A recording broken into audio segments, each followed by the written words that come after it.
Ch.1 Georgie. Our kitchen window was only open 2 inches, but before I even went outside, I could tell the dog smelled particularly rotten today. Probably because it had been raining for 48 hours and damp canine fur stinks like old pumpkins 2 weeks after Halloween. I was already late for work, but I made a cup of mint tea anyway to take with me, so I'd have something pleasant to inhale. I live with my mother in an apartment on Mercer Street, right above the Pampered Pooch. That salmon-colored building, in order to afford such luxury, my mom teaches painting in the high school, where the coterie of sophomores spatter themselves with alizarin crimson and follow her around like indentured servants.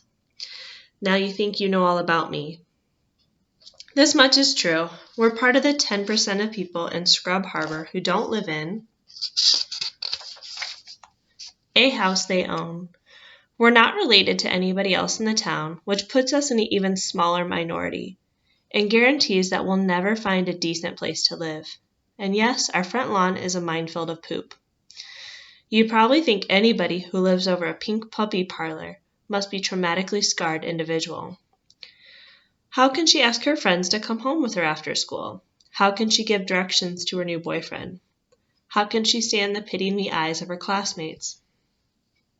I only have one friend, if you don't count Mary Lynn, who's 35, and Christine, who thinks our house is exotic, which I think means there's only one bathroom and there's more artwork than furniture. There aren't any boyfriends, and what's mostly in their eyes of my classmates is boredom. They wouldn't care if I lived in a compost bin. My mother read the numbers on the digital clock. Bless her small little heart. 8:45, she bellowed from her bedroom. Her face, I would bet, barely raised off the pillow. You better get down there. I'm going. Mary Lynn doesn't care if I'm a few minutes late on a Saturday. She remembers being a kid. Anyway, she likes me, which is probably more than my mother would admit to. I ran down the stairs so I wouldn't get soaked and took a deep breath before I opened the back door Mary Lynn left unlocked for me. I get used to it in about 10 or 15 minutes, but that first whiff of wet doggy mixed with the lemon perfume soap Mary Lynn uses makes my stomach a little quivery. I stuck my nose down into the plastic mug and sniffed up some mint before heading through the bathing room of my way to the reception area. Linda already had the shampoo on a fat little beagle I didn't recognize. She rolled her eyes at me as I passed through. Karen's out sick. Ought to be a hell of a day. 2 of us doing 40 dogs. I could help you if Mary Lynn would let me, I said. You're not trained. No insurance. She could be sued. By who? I wouldn't sue her. Linda snorted, like she thought I'd be the first one to haul into the attorneys the minute the schnauzer snapped. Linda's not crazy about me, but it's not personal. She told me once she just doesn't care for teenagers. And I figure that's fair. I'm not too nuts about them myself. I could tell who was in the reception room before I even opened the door. That high-pitched voice was unmistakable. Every other Saturday, rain, snow, hurricane, volcanic eruption, nuclear meltdown, it doesn't matter. Miss Gasterson brings her tiny, mean 100-year-old dachshund in for a grooming. And then she stands there for 20 minutes talking Mary Lynn's ear off about whatever local political situation has her riled up that week. The funny thing is, her daughter Gretchen, who's in my class at the high school, is exactly the same. She's president, secretary, or treasurer about half of the clubs and is always carrying on about somebody's rights being trampled. I'm pretty sure nobody has ever actually stepped on hers, though basically she's just a big show-off like her mother. As usual, Mary Lynn turned and winked at me when I came in, then went back to nodding her head at Miss Casterson's lecture. As usual, Miss Casterson's paid no attention to me whatsoever, and as usual, her dumb dog started barking at me like I just broke it into his mansion. I don't know why people are getting so emotional about it, said Miss Casterson, she said, shrieking. It's not as though we want to change the town's name to Camelot or something. The harbor is already called Folly Bay. That name is just as historical if that's what's bothering them, as the Scrub Harbor, but with so much more appeal. They called it Scrub Harbor after some bushy little trees that were cut down years ago. You see what I mean, don't you, Mary Lynn? Mary Lynn never broke her smile. Oh, sure I do, Missy. But some people were just born and raised here, and they just don't like the idea. Oh, Miss Casterson shuddered. If I hear that once more. Everybody was born and raised somewhere, Mary Lynn. Just because they happen to arrive on Earth in a certain location doesn't mean they should never change from that moment on. Well, no, that's not what People need to be more broad-minded about it. Mary Lynn continued to smile, though I had the feeling it was costing her a little more right then. Changing the name of the town is kind of a big thing, Miss C. People are used to living in Scrub Harbor. They don't want to wake up tomorrow living in a new place. Just because Folly Bay sounds better in the real estate than Scrub Harbor may not matter how much to some people. Before Miss C could launch another attack, Mary Lynn turned to me. Georgie, would you take Patty Pan in and have Linda set her up for me? We don't want to get backed up. Then come out and watch the desk so I can start washing doggies. I took the leash from the growling Peanut and pulled him through the door into the bathing room. Patty Pan Squash, she calls him. I've heard my share of stupid pet names working there, but this about tops my list. Mary Lynn says to get Patty Pan set up so she can be there in a minute. Linda rolled her eyes again. Every time she does this, I can hear my grandmother saying that they're going to stay that way. By the time I got back to the reception desk, Miss Casterson was just going out the door. Sorry I was a little late, I said. I guess it's a busy day. Mary Lynn was buttoning up her blue plastic smock over her wide waistline, getting ready to get wet. Yep, Karen's out and the schedule is filled up, but we'll manage, hon. We always do. She was still smiling. That smile is practically a permanent fixture on her face, but it isn't a phony thing. I think she just feels good about her life most of the time. She told me once she wasn't at all sorry she never got married. She likes living with her sister. They hardly ever argue, and that way the most of Mary Lynn's married friends do with their husbands. They each have their own money. They don't tell each other what to spend it on. Her only slight regret, she said, would have liked to have had a child, just one, probably a girl. That's why she enjoyed watching me grow up. All the joy, she said, none of the aggravation. I guess Miss Casterson thinks that we should change the town to Folly Bay, I said.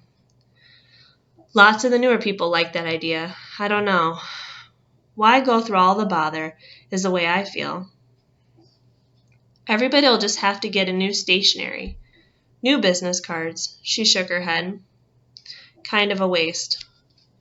Those people just like to be doing something all the time. It makes them feel important. Mary Lynn thought that it was hysterical, though. I hadn't meant it to be funny. Oh, Georgie, you're such a riot, she said, still giggling as she went into the back room. The next few hours were crazy. The dogs were coming in so fast I couldn't get one hooked up in the bathing room before the next two came in. And twice there were Scrimskies on the reception room. The funniest one was the little Scotty that had a Labrador retriever backed up into the display rack. The big dog was already so terrified he was trembling.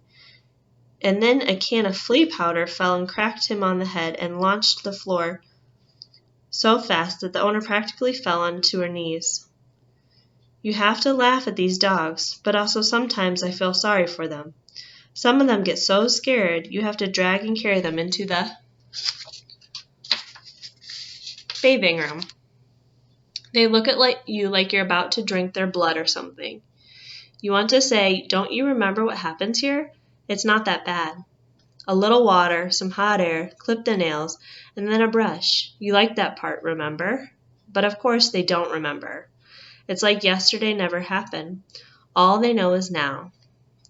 Most of the dogs, when it's over, are so excited to see their owners again, they practically are dancing. And the owners fuss them and say how beautiful they look and how teeny red bows tacked to their ears and big purple bandanas tied around their necks. But the ones that really make me feel bad are the ones who walk out afterwards with their clean, lemony hands hanging low to the ground, peering up at their owners as though they're ashamed to be seen like this, as if they've been caught with their heads stuck in the trash can instead of it decorated with cheap ribbon. Their tails wag just a little, like they're tied to their back legs. They toss their heads once or twice with the futile effort to dislodge their decorations. They don't feel right. They've been gussied up and they smell like a sachet instead of an animal. I know it's just soap and bows. By the next day, the dogs are probably fine again, but it hurts me to see the look in their eyes, like we stole their doggy souls or something. I had just taken Minnie, the sweet old mutt, back to Mary Lynn, and since there was a lull, I thought I ought to make some bows or maybe dust the display rack. All of a sudden, there was my mother coming in the front door, her hair bundled back in an old scrunchie, her shirt buttoned totally crooked, bedroom slippers on the feet. She looked really pissed off, and I tried to think what I'd done to get her all riled up. She opened the door. "Come upstairs," she said. "What? Why? I'm working." She hesitated just for a minute, and then I said, "Your father's on the phone." I couldn't even say the word. I couldn't remember the last time either of us used the word father in the last 6 years, which is the last time we saw him before he left for New York City to become a famous actor. I was 10 at the time, and for a while, I thought it was kind of neat that my dad was going to be famous. I figured I'd be seeing him on TV pretty soon. It took about 6 months to figure out that I wouldn't be seeing him on TV at all, or any other place else. "He wants to talk to you." "Well, I don't think I want to talk to him," I said. Although maybe I did, I wasn't sure. Why was he calling me? "Oh, go ahead, get it over with. Then he can feel good about himself and disappear for a few more years." My mother is not of the school that says that you should lie to your kid about your ex-husband and tell him what a fine fellow he really is, all evidence to the contrary. I yelled in and told Mary Lynn there was kind of an emergency, but I'd be back down as soon as I could. She came running out holding her soapy hands like a surgeon, scared something terrible had happened. But Mom said, "No big deal, her father's on the phone. He thinks she's still 10. He wants to impress her with his new job." I followed Mom upstairs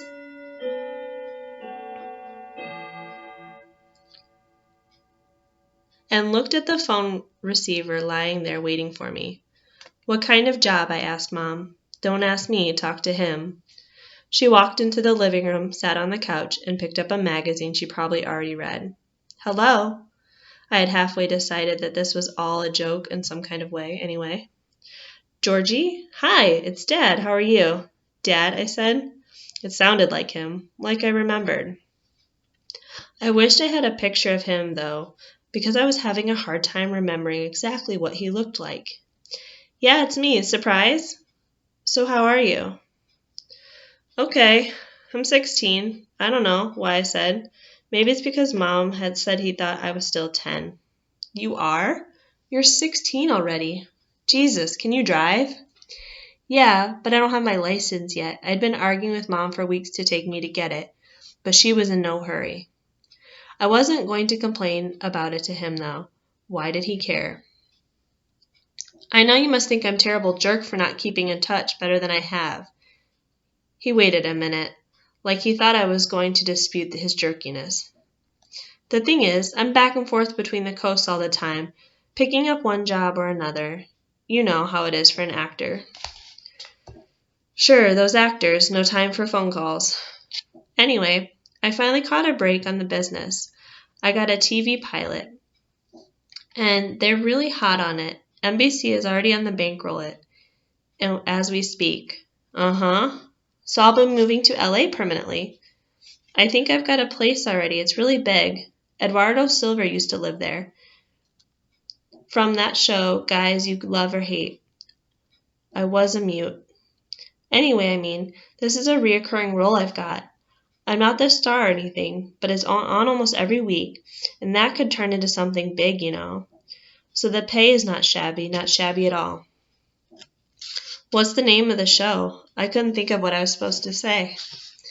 This was my father, but I hardly knew what to say to this guy anymore. It's called Pretty One, and it stars Camilla Dance. You know who she is. Last year, she was in the show called My Mother, the Monkey, but that was the bomb. The One Will Fly Away. I don't watch a lot of television, I said. Not entirely true. But I certainly don't watch those tired sitcoms with the guys' names like Guys Who Love to Hate and My Mother and the Monkey. I could hear my mother, the hyena, laughing in the living room. She was thrilled to hear me being nasty to Dad, which made me want to be nicer to him than I felt like being. Well, I just thought you might kind of be excited to hear from your old man's going to be on the tube pretty soon. Mid-season replacement. Yeah, I said, trying to sound upbeat. I'll tell all my friends.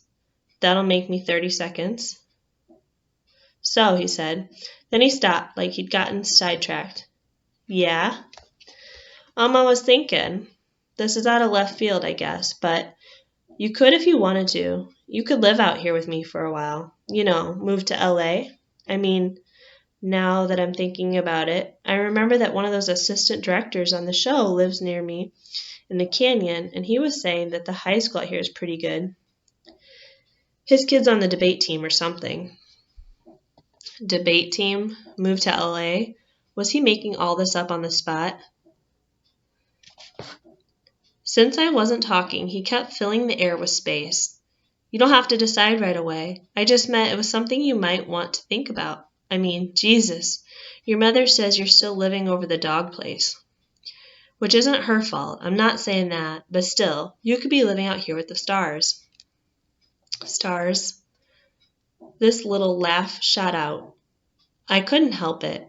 But when my mother gave an echoing hoot, like we were both on some funny little secret, I pushed the laughter back inside.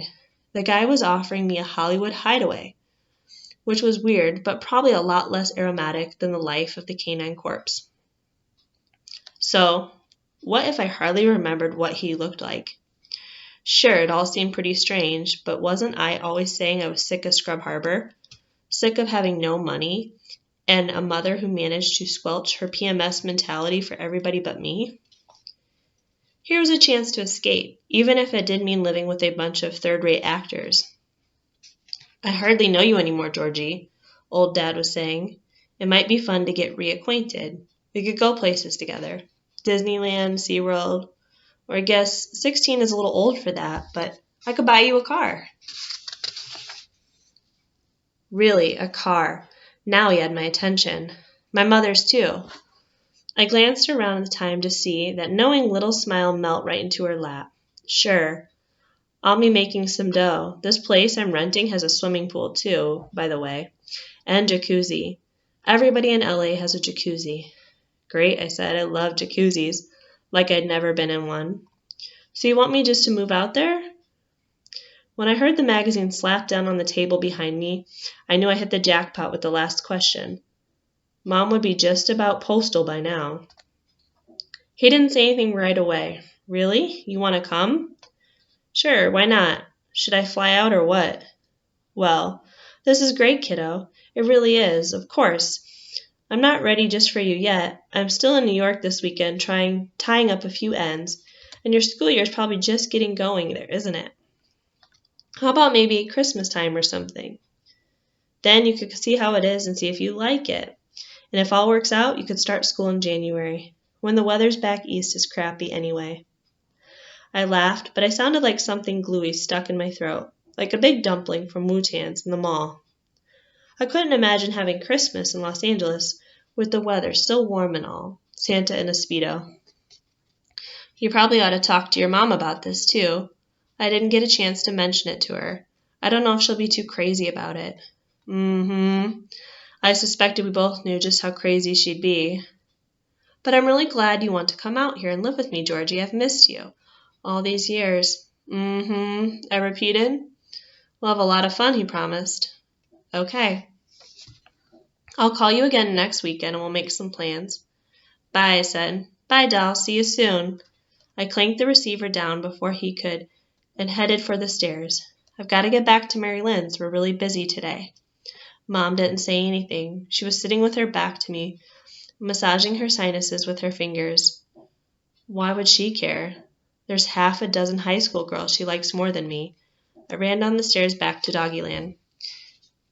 Usually we stop for lunch around 1 o'clock. Mary Lynn sends me out for sandwiches from Esther's Cafe, about a block from here. But we got so backed up today, Mary Lynn didn't come out to the desk until almost 2. I was just hanging up the phone. Cancellation. The Marlowe's dog is barfing. Oh, thank God. Oh, that's terrible, isn't it? I don't mean to. I'm glad she's sick. I'm just hungry and I need to sit down. The rain had finally let up, so it was nice walking down to get the sandwiches. The sun was coming out, and the wet yellow leaves all shiny. I love all the fall stuff. Leaf piles, wood smoke, and heavy sweatshirts, and Halloween decorations. People in Scrub Harbor are big on decorations. They go all out. Skeletons swinging in the breeze. Pumpkin, garbage bags stuffed with leaves, scarecrows sitting on the front porches, fake tombstones in the yard. I like stuff that happens the same way every year so you can look forward to it. I wonder if people in LA hung skeletons on their porches, or even if they had porches. It probably wouldn't even seem like Halloween if there wasn't any leaves on the ground. When I got back, Linda was on the phone in the other room, so Mary Lynn came out to eat with me. She brought us both cups of coffee, mine with lots of milk and sugar. So that was your dad who called? Yeah, it was pretty weird. He asked me to come live with him in Los Angeles and go to school out there and everything. No, after all this time? I had to swallow a big bite of tuna sub before I could talk.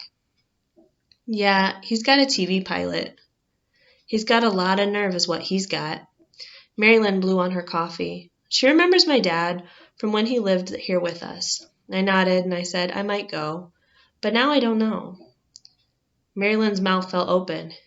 You said you'd go? You'd leave Scrub Harbor to live in California? I cannot believe that.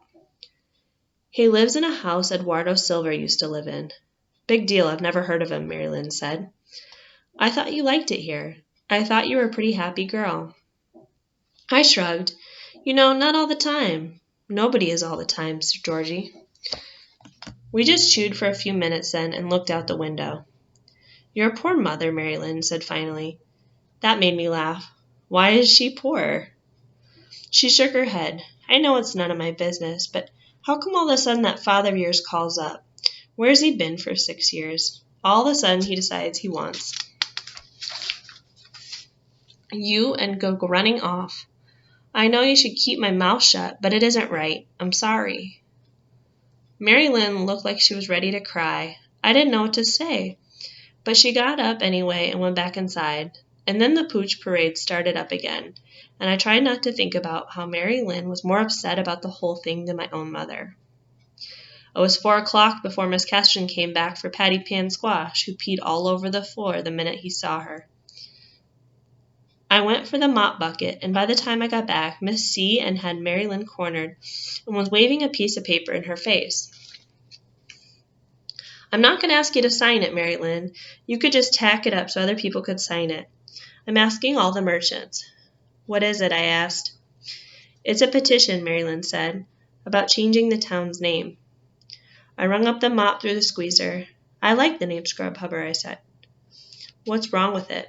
Miss Casterton smiled like her dog does, with all his teeth showing. I wouldn't expect a young person like yourself to understand particulars of this situation. That really pissed me off. I bet she'd expect her daughter Gretchen to understand the particulars of this situation, so I said, That is what I don't get. Scrub Harbor isn't the only town on Folly Bay. Greenfield fronts on it too. What if they decided they wanted to change their name to Folly Bay? All the more reason to do it first, Miss Casterton said. Suddenly I just felt furious. Well, it isn't fair. I said probably a little too loudly. What gives us the right to decide we can claim something that isn't even ours? Why can't people be satisfied with the way things are instead of always trying to change everything? I don't want to live in Folly Bay. I want to live in Scrub Harbor like I always have.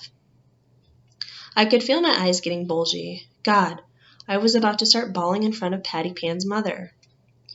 Marilyn took the petition out of Miss Cashington's hand. We've had a long day here. Let me sleep on it, would you? I'll let you know. She kind of walked Miss C to the door, so she had no choice except to leave, dragging her Poochie behind her. The door closed, and Marilyn checked to make sure nobody else was in the way. Come here, she said, and put her arms out. I let the mop drop on the floor and started crying before I even got there. You don't have to do anything you don't want to, Marilyn said, letting me get the whole front of her shirt wet. I know, I told her, but I was pretty sure that really wasn't true. I'm 16, and I don't have a driver's license.